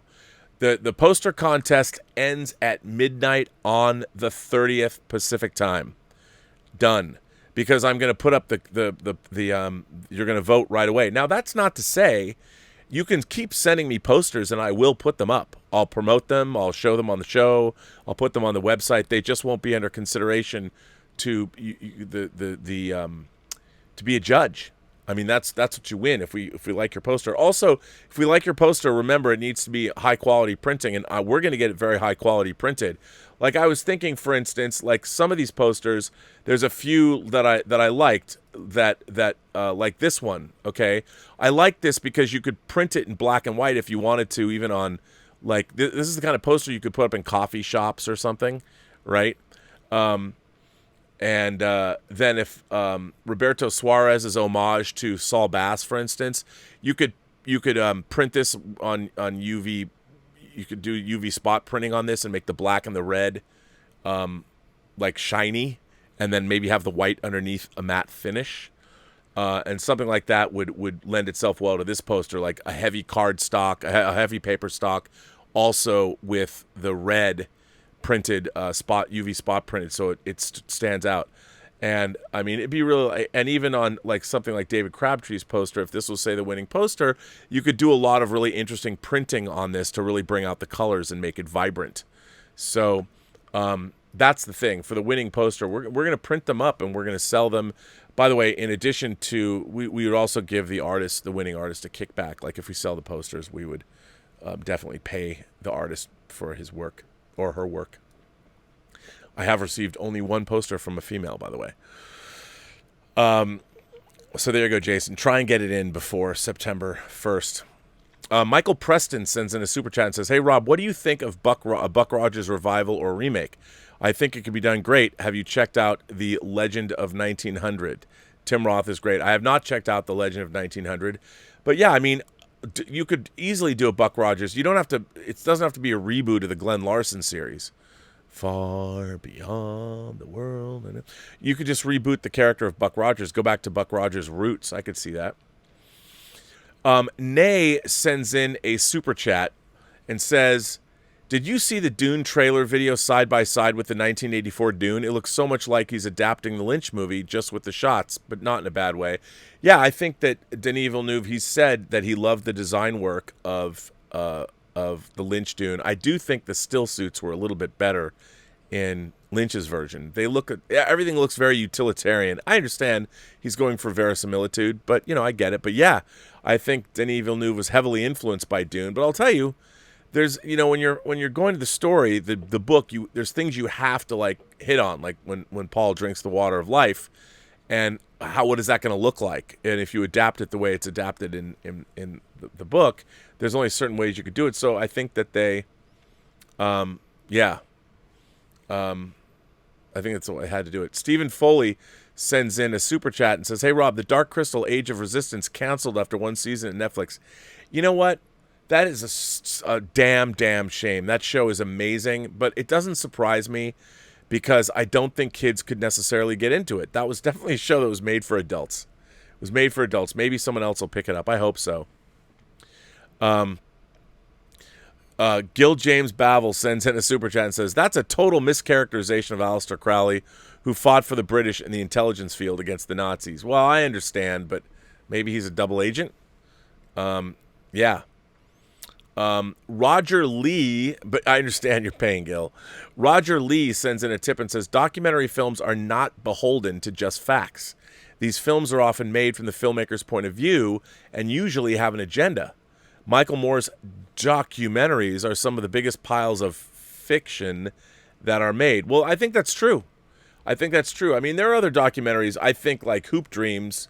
Sure. I mean, I really think it depends on what you're doing. Like, if you're attacking a subject matter, like Fahrenheit 9/11 or something, there's a lot more room to editorialize. But if you're making a documentary about an event like Hoop Dreams or Michael Apted's Up series, like 28 Up and all of those 35 Up, when you're dealing with actual events, I think it's a little bit more difficult to editorialize, depending. But I take everything with a grain of salt. Anything that says based on a true story, take it all with a grain of salt. Do your own research, because every story you meet has another story to tell that you have yet to hear. But yeah, I agree with you. The Squish Show sends in a super chat and says, bruh, what about Delta Force for whining about movies? Epic cast in that film." Yeah, I don't know, man. I don't know about 80s canon movies. I don't know. I mean, Delta Force, you know what? There's got to be a little bit more. I mean, Delta Force, I think I would be drawn more toward like Invasion USA, only because it has the political underpinnings. But it's not. It's a canon movie. That's interesting. Well, we did Life Force already. That was the most expensive canon movie. So we haven't totally shirked our responsibilities to canon films in the 80s. I'd love to do like a Michael Dudikoff's American Ninja. I don't know about Delta Force though. Mark C sends in a tip and says two things. First is the funniest thing I've ever heard on the John Campea show from you, Rob, making the myth more realistic. Think about it. The second is for Willow. Check out the documentary Riding Giants. Riding Giants is a great documentary. That is about surfing, and it's very much worth seeing. Mark C says, "You called me out after my letter the other day, but never read my super chat for a response.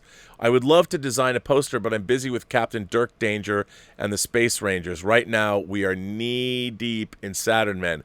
Okay, so Mark C, for those of you who are new here, Mark C is our own self-professed toxic fan. Yes, he says he's a toxic fan. I disagree with his assessment. I think Mark C has a lot to say, and he usually states his position quite clearly. And he's respectful of everybody. However, a lot of people were pissed off because Mark C was calling people to task, saying that their poster designs were not up to snuff. And Mark C is actually quite a great artist and designer in his own right, since I happen to have it, and it's self-serving. Here's a picture that Mark C drew of me.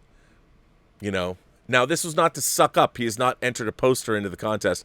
He was just proving a point that he just wants people to do better. Now, there's a lot of people, man. I got a lot of flack for that. There's a lot of people. Now, here's the thing. I think what Mark C was asking about was, he wants excellence. He wants everybody to do their best. Now, I got to tell you, our poster contest is not every participant gets a trophy. I would hope that the act of making the poster, the journey was in itself fun. And they are all going to be showcased. I am going to be featuring all of the posters, and I'm blown away by how many people have entered. I didn't know so many people had any graphic design skills, and it's amazing.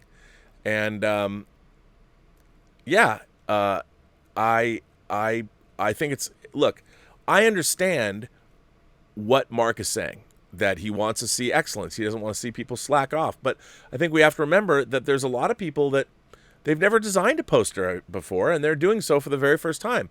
Look, there are people that go to college for and get degrees in design, and you can definitely see the difference. And I would imagine probably what's going to be interesting is, remember, I am not picking these posters. You are going to pick the posters. So what's going to be interesting is to see how the posters are received by y'all.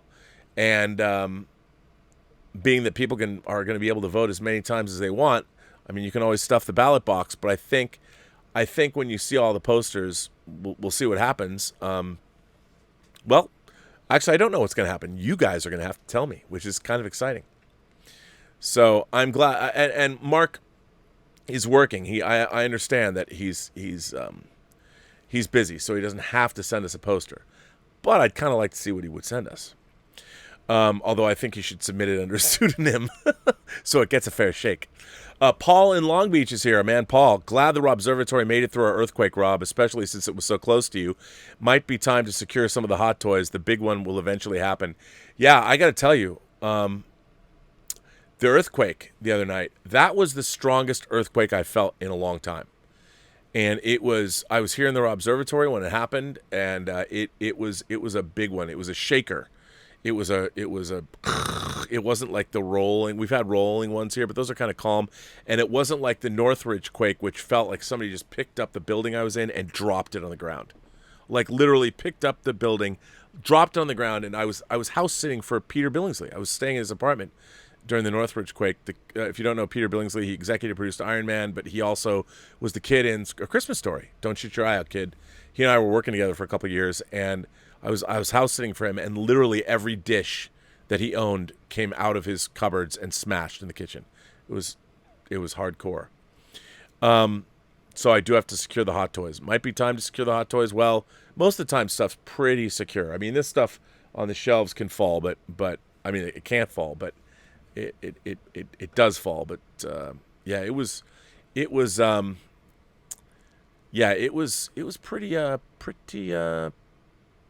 pretty brutal.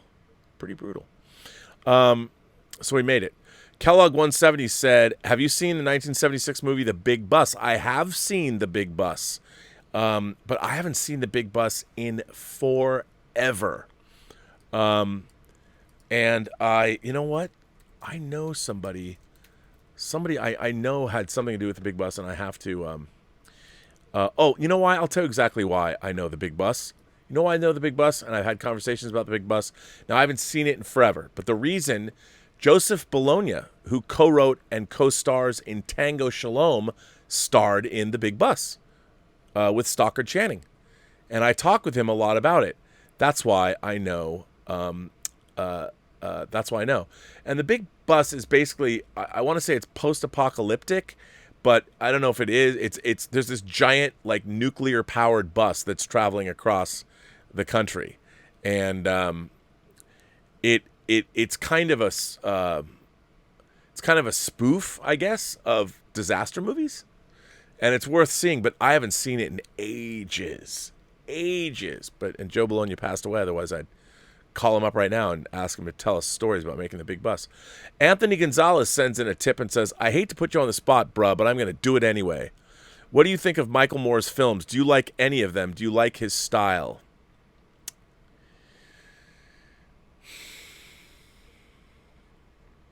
I have been entertained by Michael Moore's movies, but I mean, they're all about him. They're all about him. While I know he tries to his hometown and Flint, Michigan, and all of that, his earlier films I found more palatable than his later movies, because I think his later films were more about him insinuating himself as opposed to being about the topic at hand. But I don't hate it. I don't hate him. I've liked more than others, some more than others. Torn Atkinson, hello Torn, is here. It says, congrats on 30,000 subs. And hey, no CD player. I have a CD player. I can burn my CDs right here. You can freely stream The Darkest of the Hillside Thickets on Bandcamp. Cthulhu Strikes Back, The Dukes of Ozhead, all the albums. A PSA for all. Okay, Torn Atkinson is another one of our foundational members of the Post Geek Singularity. He plays in a band that sings about Cthulhu.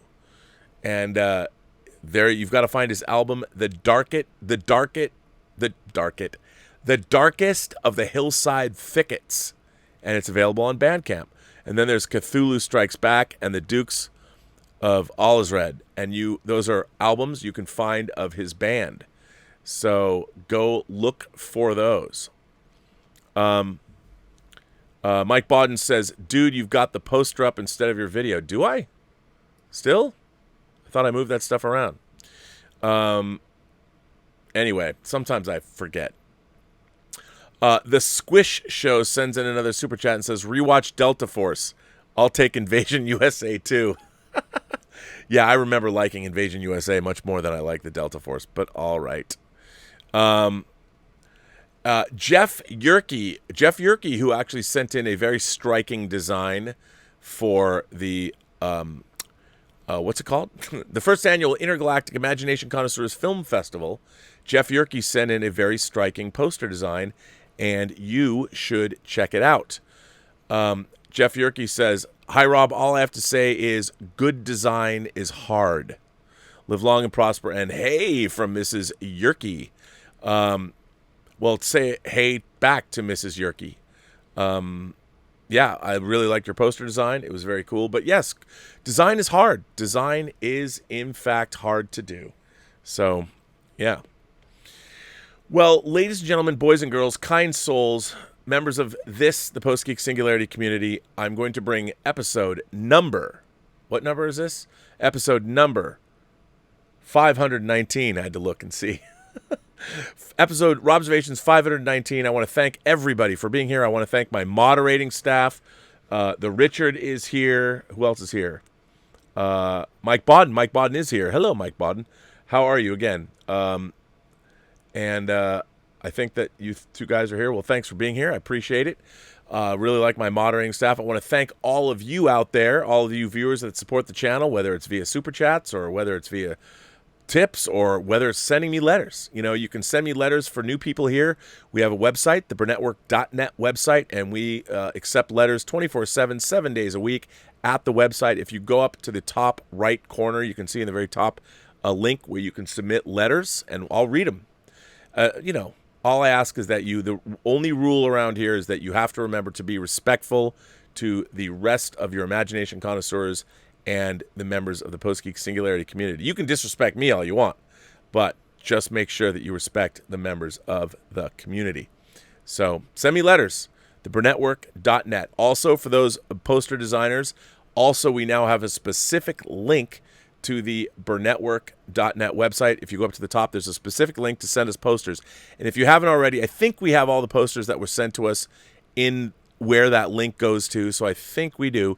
If you haven't yet, send it to that link again, even if I took it off Twitter or whatever. Actually, there's a few I think that we haven't received that are on the Post Geek Singularity Facebook page. And if you're new here, we also have the Post Geek Singularity Facebook page on Facebook. Go find the Richard. He always has watch parties on Zoom and things like that. And we also have a sister show, Whining About Movies, which the schedule's a little iffy because I do it with Elizabeth Gwendolyn Bell, who we affectionately know as the ACE, the Arbiter of Cinematic Excellence. She is in school at the Arts Center, Pasadena's prestigious Arts Center College of Design, and she's inundated with work. So there will be no Whining About Movies tomorrow or tonight. It will be tomorrow night, and it's Alfred Hitchcock's Vertigo. That'll be tomorrow at 7 o'clock at night, maybe 7:30. It depends on her schedule, really. So there you go. That's what's going on. Now, I also want to say one more thing. If you are planning to enter the film festival and you're actually going to make a film, please remember, this is of the utmost importance. Stay safe. Don't do anything stupid. Don't fly drones off cliffs. Well, I mean, you can do that, but don't run after them. And no car chases. Don't blow stuff up. Please practice safe everything. Whatever you're going to do in the movie, stay safe. And if you have to socially distance, all of that too. But I'm talking about actual safety. No high falls. None of that stuff. Do it with effects. I don't want anybody to get hurt or have anything other than a great time when we are doing this film festival. So it should be a blast. But anyway, that said, remember, every person you meet has a story to tell that you have yet to hear. All you have to do is listen. And with that, ladies and gentlemen, boys and girls, kind folks, however you identify, whatever kind of being you call yourself across 28 known galaxies, welcome. And by the way, if you're not from Earth, the Intergalactic means something. The Intergalactic Imagination Connoisseurs Film Festival is actually open to extraterrestrial entities, whatever you are, however you identify. I don't know, because you're extraterrestrial. You are invited to submit a film. We will waive the entry fee. If you can actually provide proof that you are extraterrestrial and you can provide a film, assuming, of course, I don't think our technology is the same. We have to be able to play your movie on some format. Hopefully, if you're here and you know this film festival is happening, you've been studying us long enough that you have the kind of technology that you can deliver your film to us. It's important. But remember, we will waive the entry fee, and we will, hopefully, we'd like to do an interview with you to talk about your home planet, growing up, what brought you to Earth, what are your cinematic influences on your planet. Do they have cinema? Do they have video games? What do they have? We want to know. You don't have to if you're shy and bashful and you don't want to reveal yourself. That's probably good too. We just like to show your movie. Maybe you can give us a written statement. But after that, all being said, I will say this is the end of Robservations, episode number 519. Have a better day.